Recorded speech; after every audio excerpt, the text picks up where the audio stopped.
عصب شناسان به تازگی چیز عجیبی را کشف کردند. مغز شما در مقابل اینکه وقتی یک سگ را از دست میدید به نسبت از دست دادن یک انسان خودش رو به طور متفاوتی بازسازی میکنه.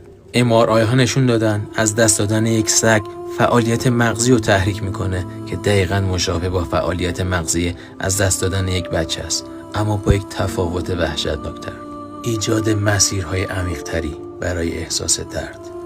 چرا؟ چون سگ‌ها به بخشی از مغز ما دسترسی پیدا می‌کنن که مختص ارتباطات کاملا بی‌قید و شرطه. انسان‌ها هیچ وقت نمیتونن این بخش رو فعال کنن، هرگز. و این چیزیه که تحقیقات به اون دست پیدا کرده. ارتباطات انسانی 147 مسیر عصبی رو فعال میکنه، در حالی که سگ‌ها میتونن 302 مسیر عصبی رو فعال کنن، به علاوه یک مسیری که هرگز انسان‌ها نمیتونن فعالش کنن: پذیرش بی‌قید و شرط شما. برای همینه که یک زمان 2 ماهه مثل 2 سال میگذره. مغز شما در حال تجربه کردن غمی است که هرگز پیش بینی نکرده بوده، چیزی که اون رو به عنوان یک عضوی از بدن کدگذاری کرده.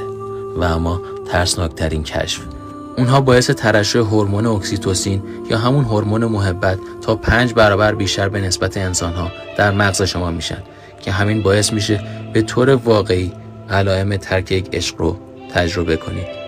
هیچ گذر زمانی بر اندوه از دست دادن یک فرشته در قالب سگ کم نمیکنه. پس خواهشاً نگید مگه چی از دست دادی؟ میتونی بری یه سگ دیگه بگیری. و اون تنها نرفته، اونها بخشی از کد روح ما رو با خودشون میبرن.